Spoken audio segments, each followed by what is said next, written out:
Waterfall, the CCW podcast. Hello and welcome to Waterfall. It's the water saving podcast brought to you by CCW, that's the Consumer Council for Water.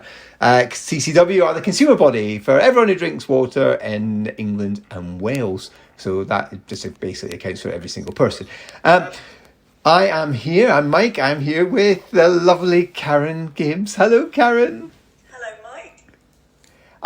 Now, a few weeks ago, I asked you how excited were you out of 10, and you put a massive downer on everything by giving a really low score. So, shall I go there again? Karen, how excited are you? I think it's about 7.5. Wow, you're going in the right direction. Tom, are you still perky? I'm incredibly perky, Mike, and I just... the research that is coming out of CCW at the moment, we're going to talk about a little bit now, a little bit later. I'm just buzzing. I'm just happy to work here. I really am. Well, I am super excited too, Tom, and you have alluded to why our research that we are publishing is phenomenal, and that's the subject of today's podcast. Today's podcast is called Lifting the Lid, and we'll be looking at our secret water habits as revealed by the good members of the public across England and Wales. And there's some absolute cracking stuff coming up in this episode. I mean, this is one of these episodes where I cannot wait for, and I've been looking forward to this for months. And Karen has been dreading for months. Any comment, Karen, on that? Well, I mean, I think it's almost inevitable that we'll get back onto your favourite topic of toilet use. Well, I do think we just need to get over it and be able to talk about it in an adult, well, mainly adult kind of way. So we've got a fab guest coming on, Rebecca Hughes from Yonder Consulting. They carried out the research for CCW. And Rebecca's coming on in just a few minutes to share all the sordid details of our secret water habits.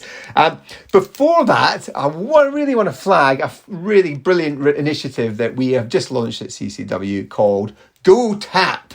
And this initiative is really to push the benefits of drinking tap water over bottled water, because bottled water, one, is expensive, two, it's environmentally damaging compared to tap water. So why would you ditch the bottled water, go tap? So this is something producer Tom has been heavily involved in this. So Tom, do you want to tell us about the pledge that is sort of the centre of this? No, thank you, Mike. Yeah, so I mean, Go Tap is this initiative that I have been involved in, but I want to give, most of it is down to a good colleague, Rebecca, who I want to give a shout out to on the podcast here as well. But yeah, we basically wanted to do something that just elaborates on the fact that tap water is, like you say, cheaper, kinder to the planet, healthy, sugar-free, full of natural minerals. So we have developed some great videos, which you can see on our YouTube channel. You can see on our Twitter at CCW Voice, which basically are these taste tests where members of the general public are told they're given tap water, they're given bottled water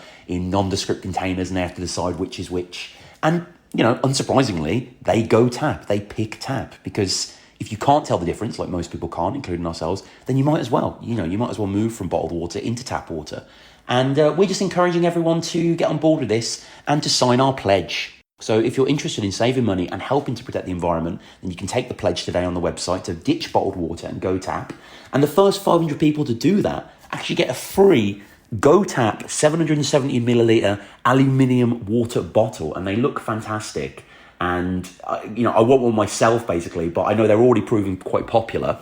So I want to urge everyone, we'll put the links in the show notes as well. Go check out the videos, check out the website, and if you fancy a free Go Tap water bottle, then just sign the pledge and we'll send one across to you. Well, there we go. Tom's made 500 pledges, so there's actually no water bottles. I've got many different addresses that I've just amassed. All rare. Your fake email addresses. So you can find out more. Those videos are excellent. The people doing the taste test, these are real people doing the taste test, and people couldn't really tell the difference. And if you can't tell the difference and make a difference, bin that plastic bottle and you go tap. So the website is www.ccw.org.uk/GoTap. Very easy to find there. In fact, we've got a new website, so our web address has changed. So it's ccw.org.uk rather than ccwater.org.uk. So there we go. That's brilliant. Go Tap. It just makes me want to sing Go Tap to the tune of Go West by Pet Shop Boys. Do you think we could get in touch? Do you think they'll re-record it for us? Well, we can live in hope. I mean, they're still touring, so they're still doing stuff. I mean, why would you want to? It's more than likely. It's more than likely now. If we big them up enough, do you think? If we send them a Go Tap water bottle, maybe we can sway. Well, we will see. Let's start a campaign now. But once you've sown that seed, you see, you've now got Go Tap going around your head. I think that's it's an earworm now for the rest of the day. So there we go. Go Tap. Right. Don't forget, you can get in touch. Tell us what you think of Go Tap. Because we have an email address, and Karen will share it with you. It's podcast@ccwater.org.uk. We've also got an Instagram account, and that is Waterfall Podcast. So we need to stick the videos for Go Tap up there, Tom. Yes, we definitely will. That will be a great place to find them. And as I say, those videos are really good. These are real people doing taste tests. Because sometimes you see this stuff and you think, is it just actors that people have been paid to do this? So yeah, please do get in touch. We absolutely love hearing from you. We've got some great stuff about to come up. So I think we need to just bring on the guest. Enjoying the show? Please consider leaving a 5-star rating on iTunes and Spotify. So this is the moment I've been waiting for. Rebecca Hughes is here from Yonder Consulting. Rebecca, hello. Hi. How are you? Yeah, I'm good. It's really fun to be here. Thank you for inviting me. Given the subject matter today, are you excited or are you a bit nervous about sharing these results? I mean, I've been working in research for quite a long time, and this is one of the more unusual pieces of work that we've done, but you can research anything, so why not? Well, I'm off the scale excited, which is probably quite concerning for Karen. But yeah, really looking forward to you sharing with us some of the research. So, I mean, let's start right at the very beginning. What did we ask you to do for this research? What was the brief? Yeah, so CCW had seen some research that had been done for a particular water company and thought, this is interesting, because it was all about water usage habits and attitudes and trying to understand whether people could be a bit more water efficient. But they wanted to do a broader piece because it was quite a localized piece of research before. So basically, they wanted us to dive into understanding attitudes across England and Wales about how people use water and whether they think it's wasteful. And there were some unusual topics that they wanted to explore. Well, we'll get into that in just a few minutes. I mean, given the nature of the brief, how did you decide to go about it? So it made sense to do a survey, because then we would be able to get representative views across England and Wales. So that's what we went ahead and did. So we did an online survey with more than 2,000 people across England and Wales. And we tried to keep fairly faithful to some of the topics that were researched previously, because they were very interesting, some of the habits that were explored, and we wanted to work out whether those were broadly done or not. So it was 2,000 people, you said, is that right? And is that and that's enough to give like a representative sample? Yeah, definitely. Yeah, okay. Now, just for people who aren't familiar with research, you will hear these numbers and you go, how can 2,000 be enough? And I'm sure there's some very clever statistical reason why that is enough. Yeah, definitely. We didn't just ask the people down the street. We did do representative sample. So despite the silly nature of some of the questions, it's done in a very serious way in terms of the robustness. Yeah, definitely. Right. Well, I don't want to talk about the methodology, to be honest. I want to be jumping straight in to people's strange habits. Can you just take us through some of the highlights from the findings? Yeah, so I think that a real headline was that actually about 2/3 of people admit that they could be more water efficient, which is quite an admission. And actually, I think realistically, there'll have been a few people that answered the survey that know that they could be more efficient, but didn't want to say it. So I think that's quite encouraging, that people know that they could improve in their habits. And it was particularly younger people, working people, people with a bit more money that were more likely to admit that, yeah, actually, I could be a bit more water efficient. But I know, Mike, that's not really what you wanted me to say. You wanted me to talk about the unusual habits that they did. So I can talk about that too.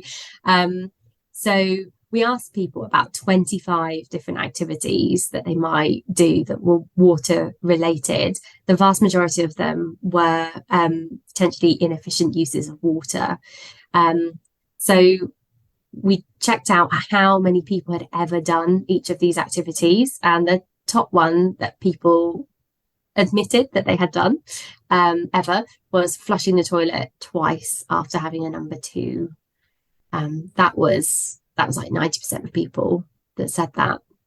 So if you've ever done that, you're not alone, basically. I can understand that though, right? Just on that result, because sometimes, you know, the little fellas don't want to go away, so you have to flush twice, right? I mean, it's bad if you're flushing twice and there's no reason, but sometimes there's a reason, right? I mean, I think we've all been there. Not just 2 flushes, 3 flushes. I've had little fights with the little fellas with a toilet brush, you know, poking them down the corner, just trying to get them to go away, especially if you're in someone's house. I mean, I'm sure I've been up to double figure flushes in the past. So that's kind of it's understandable. I suppose it's getting underneath whether people are doing that regularly. And you did ask that, didn't you? Yeah, we did. So people aren't necessarily doing it all that regularly, but a lot of people have done it. I think it comes back to the point as well that, that we've certainly touched on in previous episodes, that there are a lot of toilets out there that are really inefficient in the way that they operate. That again, it points to the fact that there is a design problem potentially with some of these appliances. So I was just looking at the stats, and it was 32% of people said they did it very often or quite often. So that suggests to me that people need to check their toilet in terms of how good it is, and maybe they need to get a better toilet, right? Which is your point, Karen.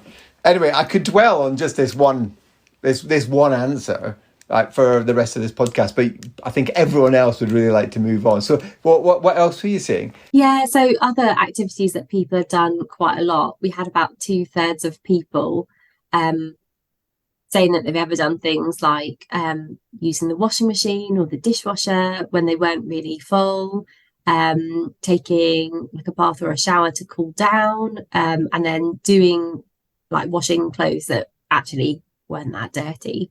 So I think what strikes me about these is particularly the ones about doing clothes washing and dishwashing. They're sort of everyday habits, and it'd be interesting to do a bit more research to understand a bit about why these are relatively common. I suspect that there's something to do with habit, like you put the dishwasher on at the end of every day, or you do a washing load at the beginning of every day, and would people benefit from having a bit of a reminder of that you don't actually have to do these things every day? You could just check to see whether you truly need to. Why would people wash clothes when they don't need to? That's the one I really don't understand.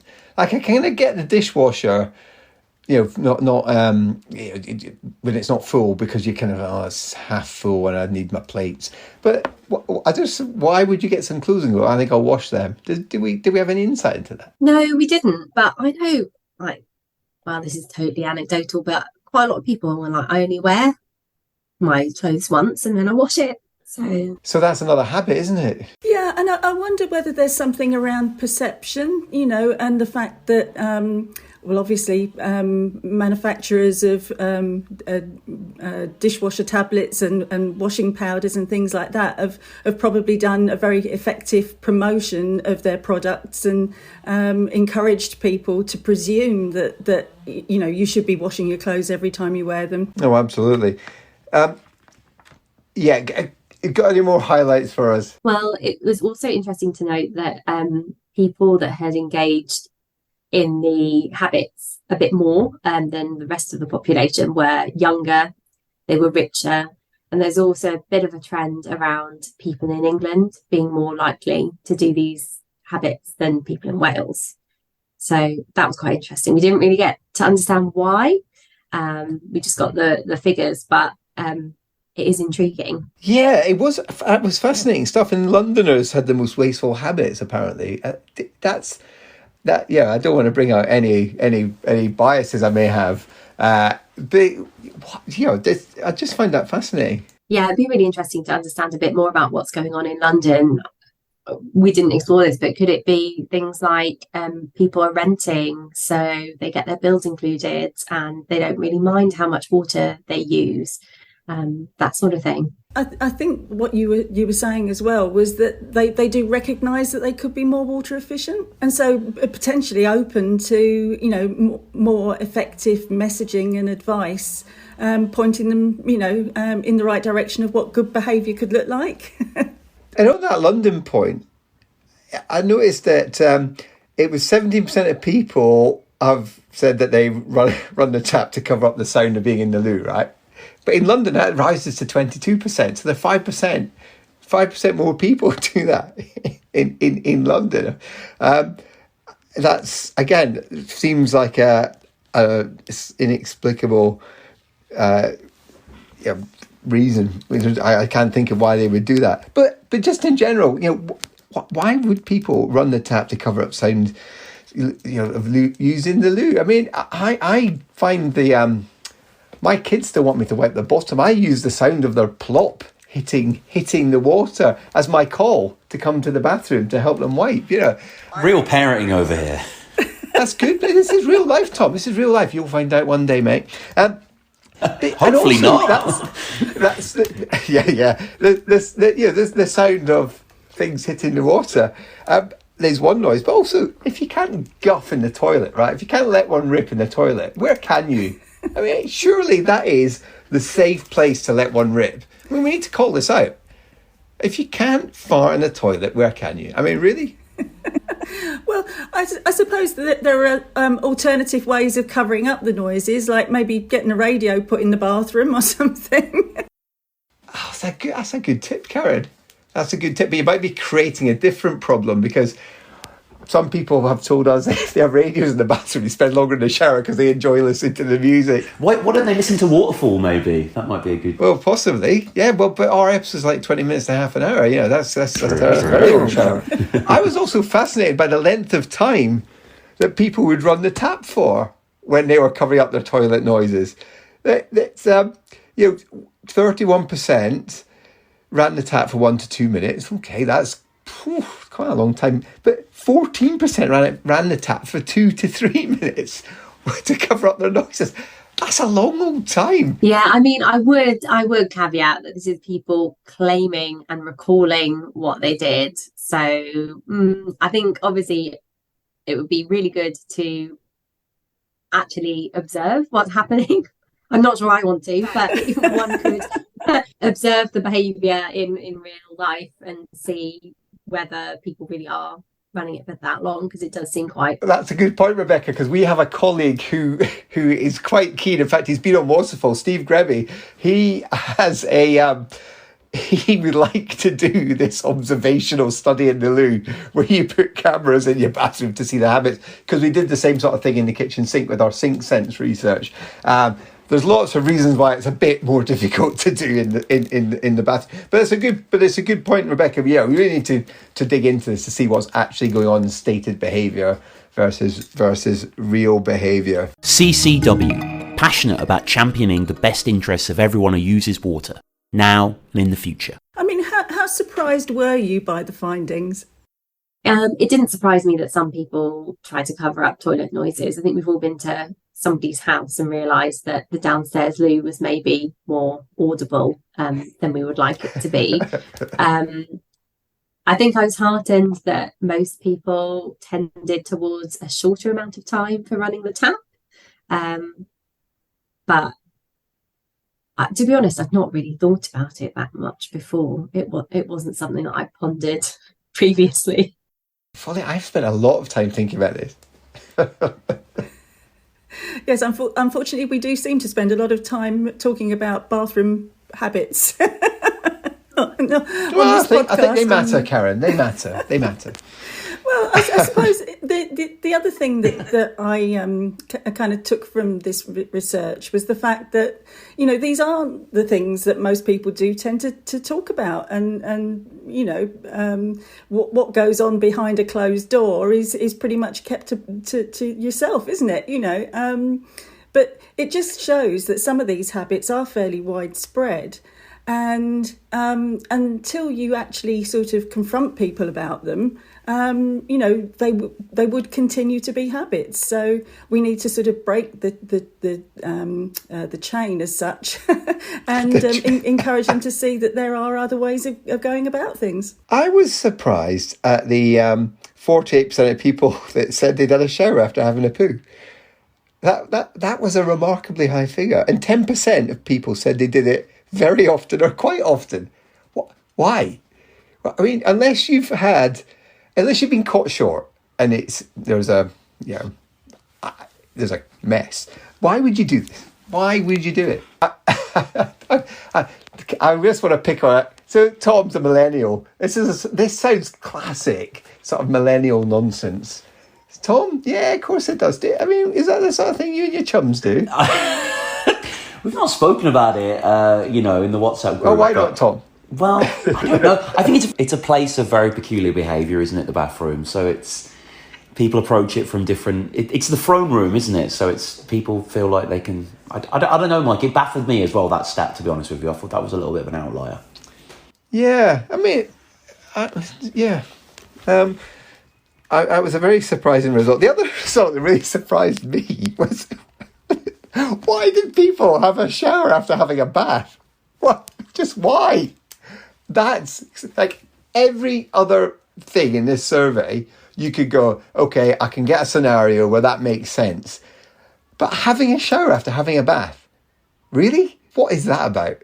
The only thing I can think of is if you've used some sort of a beauty product, like a mask or an oil in the water, and then you need to have a shower afterwards, but that's just my own theory.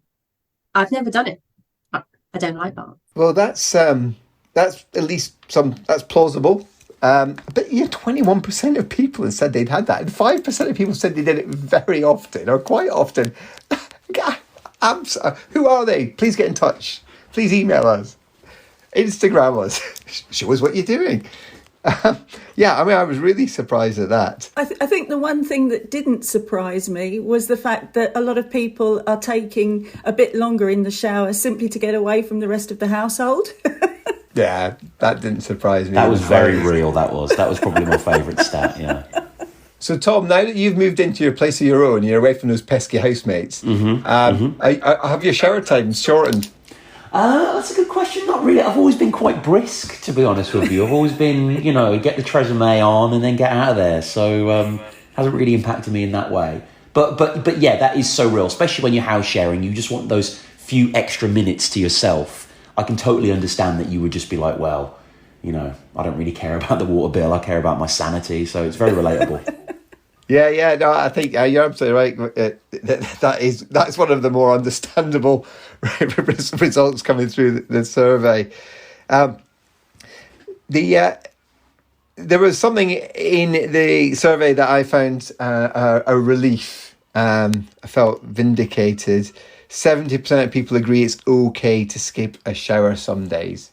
I have this constant debate with our chief executive CCW on this, who thinks it's disgusting to do that.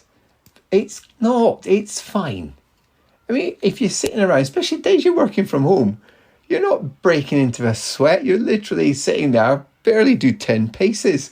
Move to the desk, to the kitchen, to the desk, to the kitchen. I mean, why would you need a shower on days like that? And I'm clearly not alone, because 70% of people think it's okay. I was surprised, though, more women than men agreed with that. I thought it'd be the other way around, with men in general being a tad more disgusting than women. I'm not sure if you factored in long hair and how annoying it is to dry it. That, Rebecca, is an excellent point. I don't think Karen agrees with me on this, though, do you? The skipping a shower thing. Well, No, I mean, I think the other aspect to this as well is, choosing when you shower. So if you know that you're going to be, I don't know, going to the gym or doing something that is going to be more strenuous, it might as well wait until after you've done that activity before showering, so you save a morning shower, that sort of thing. So I think people recognise that you can adjust your behaviour, your normal routines in a fairly sort of straightforward, simple way. Talking of your routines, it was a remarkably high figure. I of people who said they urinated while in the shower. 57% of people admitted to that. We're back on your topic again, Mike. Exactly. You know where I'm going with this. Yeah. 26% said they did this very often or quite often. Again, I found relief in that and vindication. But you save a flush. This is not water wasting. That is water efficiency. I know the survey acknowledged that point, but that is water saving. So I would argue that's a good habit. So Rebecca, we always ask our guests, or we try to always remember to ask our guests, what their own sort of water using habits are at home, and in particular, how much water you actually use during the course of the day. Do you happen to know what your water use is? So when I saw this question, I thought, oh no, because I had no idea. I know that we have a water meter. I don't actually know where it is. I've never seen it. So I have no idea. I think I probably drink quite a lot of water. I don't shower every day necessarily unless it's needed. So I was also quite relieved by that stat. So I hope that my water usage wouldn't be ridiculously high. But on the other hand, it's quite a busy household. So we do washing every day. We use the dishwasher probably every other day or so. So, yeah, I felt like I could relate to some of the survey responses, I have to say, in that I probably could be more water efficient, and I really don't think about it enough, probably. And I hope that the people that took the survey, maybe they'll be thinking, I didn't really think about whether those things are efficient or not. Maybe I could in the future. And so what habits do you think you might be changing? Well, I've tried to reduce my shower time down because I was definitely using that to escape, have a bit of solitude. But yeah, obviously that is a massive waste of water. So that is one thing that I'm trying to do. Have you tried to find your water bill to see if they tell you how much your consumption is? Because some water bills, I've not seen every company's water bill, try and make it super easy to see, in a relatable way what your water use is. Yeah, I haven't ever thought to look on the bill to have a look at the water usage. I found it a struggle to remember who my water company was, but I did remember and I was right. But yeah, I think we all rely on water so much and we don't even think about it, which is probably testament to how we've got such good water services. But you just forget about it, or I just forget to think about it enough, really. And I think this is the one of the challenges that we're trying to address with this podcast, is to try to get people thinking a bit more about the way they use water at home, and flagging how easy it is to make some small changes that will significantly bring your water use down, and that in turn can have an impact on how much you pay for water, because if you're on a meter, the less you use, the lower your bill will be. But importantly, if you're cutting back on hot water, you can actually make some savings on your energy bills as well. So, there's some really good reasons why being a bit more water efficient is, a worthwhile thing to be trying. Rebecca, you're not alone, by the way. What you've told us is quite typical of what other people would tell us in terms of, actually, I don't really know. My water meter is a bit like a haggis or a yeti. No one's actually seen it in real life. It's a Loch Ness monster. So yeah, it's interesting. Your experience is quite typical, and as Karen says, that's one of the things we want to try and raise that awareness, because you just, as you said, Rebecca, we just don't think about it. It's not top of mind. So before you go, thank you so much, by the way, for sharing that stuff, and I could see from your face that I was taking it to places you didn't quite want us to go to at times, but it is a really great piece of research. And this has hit the streets, so everyone can find it. It's now available on CCW's website. Is there any last plug you want to do from a Yonder point of view for the research? Yeah, so it's really great working with CCW. I think before starting to work with you back in August, I didn't really understand what you do and how broad what you do is. I didn't understand the fact that you're doing quite a lot to help reduce the environmental impact of water usage, and that's from different perspectives as well. So it's really interesting to work with you on these topics. I think there's just loads more that we can do to explore the topics with you. So this survey is really intriguing, and it's probably part of the intrigue is that we've just asked people very set questions, and you need to dive in a bit deeper to understand habits. So that would be really interesting to do. I completely agree. I think with all this stuff, once you start looking at it and you start asking why, well, why is that? What's driving that? It just makes you want to do more and more research. And actually, that's going to reveal the secrets of how to help people change habits too. So we need to keep being inquisitive. But it's been a lot. I mean, this has been one of my favourite pieces of research we've ever done. It is fascinating, and I do think through lifting the lid on people's habits is really important to help people, empower people to make different choices if they want to do that, because this is all about helping people make informed choices. But thank you for coming on, and apologies for making you feel a little bit awkward at times. So I appreciate the fact that you put yourself out there for doing this. Yeah, welcome to my world, Rebecca. Thanks for having me. This podcast is brought to you by CCW, the voice for water consumers. So that was Rebecca Hughes there from Yonder Consulting. It was really great to have her on to talk about the results. I mean, we absolutely love that research that we've done, and so much insight there. And please do check it out. It's all available on our website, which is ccw.org.uk. All our research is available there, so check it out for yourself. Now, Karen, I'm surprised you didn't pipe up during that chat we just had with Rebecca, because there is a plant-based question in this survey, and we know you've got green fingers, and it was that 58% of people have overwatered a plant so that they killed it. I know. I mean, it just made me quite sad to think about it, to be honest. There's a lot of plant killers out there. I mean, it's quite scary, but we've all done it, right? Well, I've certainly done it. I like the fact that there is something illogical in our nature that we just keep watering it, thinking it'll come back to life. That's right. No, it's dead. So Karen, you are our Percy thrower. Tom won't have a clue. There's a cultural reference which has alienated anyone under the age of 40. Karen's our Percy thrower of waterfall.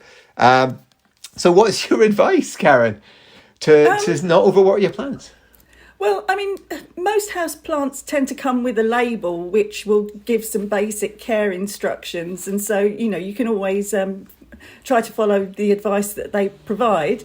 The alternative, I guess, is to stick your finger in the pot that the plant is in and see if it's dry, or, if it feels quite damp, then leave it alone. That's very good, very practical advice there, Karen. So I think we need to do more on gardening on Waterfall. We're not utilising your skill sets enough. Karen is the Monty Don. Love to do another gardening episode. I think we do have one planned, and I'm trying to avoid doing it. Let's not talk about Monty Don. I prefer Percy Thrower. I did have to look up Percy Thrower. I don't like it when a reference goes over my head, but I have never heard of this man. Tom, I think you think you're culturally in tune. But, you've got a lot to learn, young man. So we're running out of time on this episode of Waterfall. So I think we just need to remind everyone that you can get in touch, and we do have an email address which Karen is going to tell us. It's podcast@ccwater.org.uk. Fabulous. We do love hearing from you.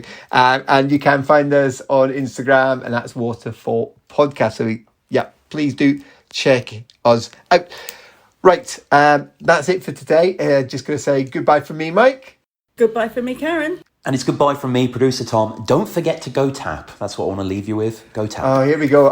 Can we do today's outro and play a 20-second segment of Go West? Because I reckon that does not infringe any copyright. I'm sure we can. I'm sure we can. The Wet Shop Boys, as it were. It's water friendly, so it's all good. You have had 30 minutes to think that up. Unbelievable, Tom. That's why we pay you. Right, I think that's the perfect note to end. Bye.